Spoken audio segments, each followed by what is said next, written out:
Hello दोस्तों, welcome back in civil institute. दोस्तों, आज का टॉपिक है हमारा टैक्स इनवॉइस। पिछली वीडियो में मैंने बताया था आपको कि एब्स्ट्रैक्ट शीट कैसे बनाते हैं, कैसे उसको मेंटेन करते हैं, कैसे रेडी करते हैं। उससे पहले बताया था मैंने आपको मेजरमेंट शीट। अगर वो दोनों वीडियो आपने नहीं देखी है तो मैं इसका लिंक भेज दूंगा डिस्क्रिप्शन में, वहां से आप देख लेना। और एंड स्क्रीन पे भी लगा दूंगा, वहां से भी देख लेना। मेरा डिस्क्रिप्शन बॉक्स में प्ले लिस्ट भी है, तो वहां पे आप क्लिक करोगे तो आपको पूरा वीडियो मेरे यूट्यूब पर मिल जाएगा। कौन कौन से मैंने वीडियो बनाए बिलिंग के अंदर में, ठीक है।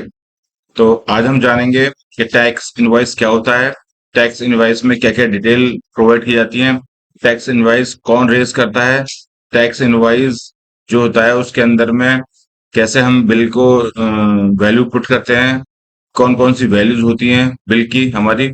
तो ये बिलिंग इंजीनियर को बहुत जाना जरूरी है, तो इसलिए मेरी इस वीडियो को बिल्कुल स्किप मत करना। अगर आपने स्किप किया तो समझ में नहीं आएगा। ये बहुत इंपॉर्टेंट शीट है ये। टैक्स एंड वाइज सारा चीज इस पे डिपेंड होता है। अगर ये टैक्स एंड वाइज रेज नहीं हुआ तो आप बिल भी रेज नहीं कर सकते हो विदाउट टैक्स एंड वाइज, ठीक है। तो चलिए शुरू करते हैं। और हाँ, अगर किसी ने मेरा चैनल सब्सक्राइब नहीं किया है तो मेरा चैनल को सब्सक्राइब कर लो और इस मेरी वीडियो को लाइक कर लो। चलिए शुरू करते हैं। तो दोस्तों, अगर हम कोई भी बिल रेज कर रहे हैं, फर्स्ट आर बिल या सेकंड आर बिल या थर्ड आर बिल, तो सबसे टॉप पे हम लिखेंगे टैक्स एंड वाइज के बाजू में सेकंड आर बिल। ठीक है ना। मैंने इसको second R bill as a second R bill मैं आपको एक्सप्लेन कर रहा हूँ यहाँ पर कि हमने सेकंड आर बिल रेज किया है। ठीक है। फर्स्ट आर बिल में बहुत सारी इंफॉर्मेशन जो नहीं कवर हो पाती है, तो इसलिए मैंने सेकंड आर बिल लिया है। तो सबसे पहले हम क्या लिखेंगे, ये सारा इंफॉर्मेशन हमें देना है। एम्प्लॉयर कौन है, जो हमारा क्लाइंट है वो कौन है, उसका नाम डालना है हमें। कौन कॉन्ट्रैक्टर है उसका नाम डालना है। मैंने PQRXYZ करके लिख दिया है। आपकी जो कंपनी का नाम हो वो आप डाल देना, या आपका कोई भी क्लाइंट हो वो आप डाल देना यहाँ पर, ठीक है। GST नंबर, यहाँ पे हम GST नंबर प्रोवाइड करेंगे। ये कंपनी का भी यहाँ पे GST नंबर होगा और यहाँ पर वेंडर का भी GST नंबर होगा। वेंडर का जरूर होना चाहिए, कंपनी का नहीं भी होता है तो चलेगा। क्योंकि जब हम बिल रेज करेंगे तो क्लाइंट के पास बिल जाएगा, तो क्लाइंट को अपना GST नंबर पता होता है, वेंडर का नहीं होता, तो वेंडर का GST नंबर पता होना चाहिए, ठीक है। उसके बाद लेकिन आज की डेट में ERP यूज हो रहा है, तो दोनों का ही डिटेल होना बहुत जरूरी है, क्योंकि ERP ये सारी चीजें नहीं लेता है अगर हम GST नंबर एम्प्लॉयर का और वेंडर का नहीं प्रोवाइड करें। उसके बाद में SAC HSN कोड क्या है उसका, जो भी हम वर्क स्टार्ट करने वाले हैं। पैन ऑफ एम्प्लॉयर, एम्प्लॉयर का पैन कार्ड नंबर यहाँ पे होना चाहिए। ऐसे वेंडर का होना चाहिए। एड्रेस होना चाहिए एम्प्लॉयर का, वेंडर का भी एड्रेस होना चाहिए। यहाँ पर कौन से स्टेट में हम काम करने वाले हैं, या राजस्थान में या यूपी में, कहा जो भी जहां भी हम काम कर रहे हैं वही हमारा स्टेट होना चाहिए, ठीक है ना। वही हमारा स्टेट होना चाहिए। ओके। तो स्टेट तो दोनों का सेम होगा, जो दोनों एक जगह काम करेंगे तो या तो यूपी होगा या राजस्थान होगा। उसके बाद में स्टेट कोड होना चाहिए, जो भी स्टेट कोड प्रोवाइड किया जाता है वो यहाँ होना चाहिए। ठीक है। साइट का एड्रेस होना चाहिए, ये भी दोनों का सेम रहेगा। सर्विस, क्या सर्विस हम प्रोवाइड कर रहे हैं।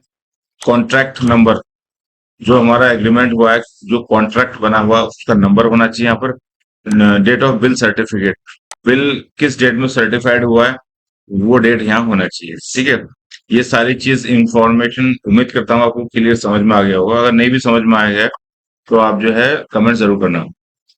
उसके बाद ये जनरल इंफॉर्मेशन है, क्या क्या है। डेट ऑफ कॉन्ट्रैक्ट या डेट ऑफ LOI, LOI जिस डेट में भी हमारा इश्यू हुआ है वो उसका LOI होना चाहिए, ठीक है। कंप्लीशन डेट, हमारा प्रोजेक्ट का क्या कंप्लीशन डेट है ये होना चाहिए, यहाँ पर लिखा होना चाहिए। कॉन्ट्रैक्ट वैल्यू, कितने करोड़ का प्रोजेक्ट है, 57 करोड़ का है या 58 करोड़ का है, यहाँ वैल्यू होना चाहिए एक्सक्लूडिंग GST हटाकर। उसके बाद अमेंडेड कॉन्ट्रैक्ट वैल्यू, अगर कुछ अमेंडमेंट हुआ है BOQ के अंदर में, ठीक है, या वैल्यू के अंदर में, कॉन्ट्रैक्ट वैल्यू के अंदर में, तो यहाँ पर उसकी वैल्यू होना चाहिए। इनवाइस डेट, उसकी इनवाइस डेट होना चाहिए जो भी अमेंडमेंट हुआ है। इनवाइस अमाउंट, जो भी इनवाइस अमाउंट है वो होना चाहिए, ठीक है। तो यहाँ पे मैंने इनवाइस अमाउंट, किसका इनवाइस अमाउंट है, ये उसका है जो हम बिल रेज कर रहे हैं उसका इनवाइस अमाउंट है ये, ठीक है। उसके बाद में हमारा ये पेमेंट डिटेल है। ये पेमेंट डिटेल कैसे है, ये आइटम हम जो भी एग्जीक्यूट कर रहे हैं साइट पर, जो भी view as per according BOQ में, सपोज दैट हमने BOQ में किया है value of work done, work completed as per the section except Y angle and barbed wire received at site but not yet installed, so we have hold 5% of agreed rate, total 1304 run meter completed. Total हमारा 1304 ये running metre complete हो गया है, ठीक है। लेकिन अभी तक जो है इंस्टॉल नहीं हुआ है वाई एंगल, तो इसलिए यहाँ पे 5% होल्ड कर दिया है। तो करंट अमाउंट करंट अमाउंट ही हम रेज करेंगे, यानी ये तो फर्स्ट अरेबल का अमाउंट हो गया। अगर हम सेकंड अरेबल है, आप देखोगे तो सेकंड अरेबल की बात कर रहे हैं, तो यहाँ पर ये फर्स्ट अरेबल का अमाउंट हो गया। और यहाँ पर करंट अमाउंट जो ये आइटम है, इसका ये अमाउंट हो गया 21,07,700 रुपए। ये आइटम कितने का बनता है? 21 लाख रुपए का बनता है, 21,07,700 रुपए का बनता है। तो इसकी हमने यहाँ वैल्यू लिख दी। क्यूमुलेटिव वैल्यू क्या होगी? क्यूमुलेटिव वैल्यू होगी हमारी प्रीवियस अमाउंट की वैल्यू, जो आर ए वन की वैल्यू, प्लस करंट जो अमाउंट है हमारा, जो हम रेज कर रहे हैं, जो हमने करंट इनवॉइस रेज किया है, उसका वैल्यू। इन दोनों को ऐड कर देंगे तो ये हमारी क्यूमुलेटिव वैल्यू आती जाएगी। जैसे जैसे हम बिल रेज करते जाएंगे, ये टोटल वैल्यू यहाँ पर हमारा शो करेगा, ये वाली शीट, ठीक है। उसके बाद ये आइटम है हमारा, पिछले वर्क डन जो भी हमने किया है वो 17,26,617 का किया है। सेकंड आर बिल के अंदर में जो किया है हमने 10,78,563 रुपए की किया है, ठीक है। तो ये दोनों की वैल्यू आ गई। ऐसे ही इस वाले आइटम की हमारी ये वैल्यू आ गई, इस वाले आइटम की हमारी ये वैल्यू आ गई, इसकी हमारी ये आ गई। प्रीवियस में हमने कोई रेज नहीं किया था, तो इसलिए यहाँ पे नील है। करंट में किया है ये एक्टिविटी, इस बिल में हमने इस मंथ में किए, तो इन दोनों की वैल्यू यहाँ पर आ गई। ये हमारा कम्युलेटिव हो जाएगा। तो ये हमारा हो गया, जब हम कोई भी एक्टिविटी एग्जीक्यूट करेंगे, कोई भी काम हम करेंगे, तो उसका हम डिस्क्रिप्शन लिख देंगे और उसका करंट वैल्यू लिख देंगे, कितने का हमारा काम हुआ है। तो टोटल मिला के ये 55,96,804 रुपए का हमारा काम हुआ है इस मंथ में करंट बिल में, ठीक है। ये हो गया हमारा सब टोटल वैल्यू ए का हो गया ये, ठीक है। अब बी में क्या है? बी में हमने कोई एडवांस तो नहीं लिया है, कोई मोबाइलाइजेशन तो नहीं लिया है, कोई सिक्योर्ड एडवांस अगर लिया है तो यहाँ वैल्यू लिखेंगे। तो यहाँ पर हमने कोई नहीं लिया, तो इसलिए यहाँ पर नील रहेगा, ठीक है।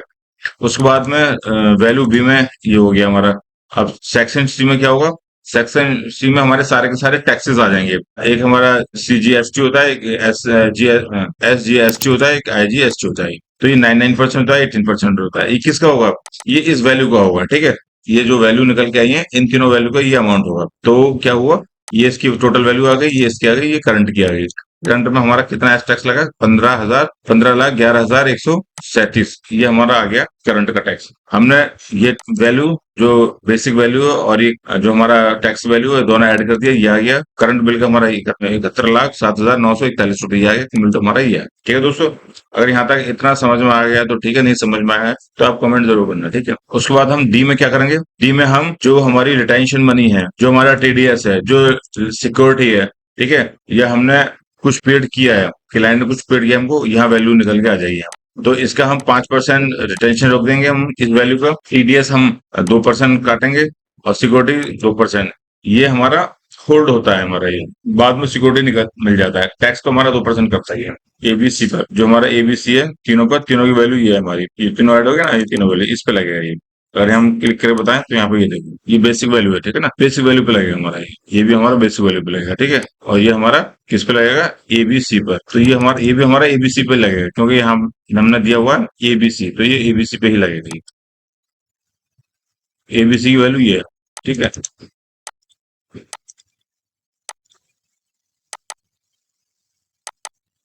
जैसे हमारा फॉर्मूला में दिया है, 2% किस पे लगेगा? AB और C पे। तो हमने यहाँ पे ABC इस पे ले लिया, ठीक है, ये इस पे ले लिया हमारा, तो ये आ गया हमारा।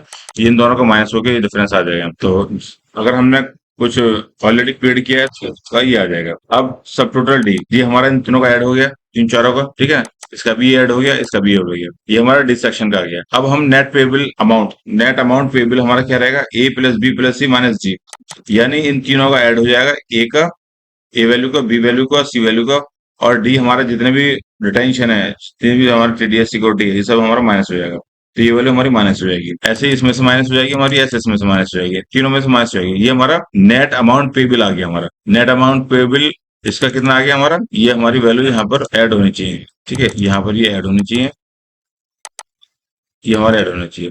तो इस मंथ का हमारा कितना बिल बना? 65,43,783 रुपए। ये हमारा इस मंथ का हमारा ये क्या बना? बिल बना। इतने का बिल आना चाहिए हमारा, ठीक है। तो हम क्या करेंगे? ये हम बिल रेज करेंगे और उसके बाद इसको हम वर्ड में बाद में लिख देंगे। ये हम वर्ड में लिख देंगे जो भी हमारी वैल्यू आई है, ठीक है। तो ये हमारा इतने अमाउंट का बिल बना इस मंथ का, इस तरीके से हम बनाते हैं। अगर कहीं भी आपको कुछ भी डाउट है, कुछ भी समझ में नहीं आया, तो कमेंट जरूर करना। यहाँ पे क्या आएगा, यहाँ पर वेंडर का नाम आएगा, जो भी कंपनी का नाम है वो आएगा, यहाँ पर जो भी पीएमसी का नाम है वो आएगा, यहाँ पर जो क्लाइंट का नाम है यहाँ, ठीक है ना। यहाँ पे साइन हो जाएंगे सबके, पहले वेंडर साइन करेगा, फिर पीएमसी साइन करेगा, ठीक है। और उसके बाद में हमारा जो क्लाइंट मैन क्लाइंट है वो साइन करेगा। ये फिर सबमिट हो जाएगा हमारा अकाउंट में, जो अकाउंट डिपार्टमेंट रहेगा क्लाइंट का उसमें सबमिट हो जाएगा, साइन हो जाएगा। तो दोस्तों ये टैक्स इनवॉइस है शीट, बहुत इंपॉर्टेंट शीट है, बहुत ही इंपॉर्टेंट कमर्शियल पार्ट है ये शीट का। बिना इस शीट के तो हम बिल ना तो रेज कर सकते हैं, ना हम किसी को इन्फॉर्मेशन कर सकते हैं। अगर ये एक बार कट जाता है तो वापस करने में या इसमें कुछ करेक्शन करना होता है तो बड़ा दिक्कत होता है।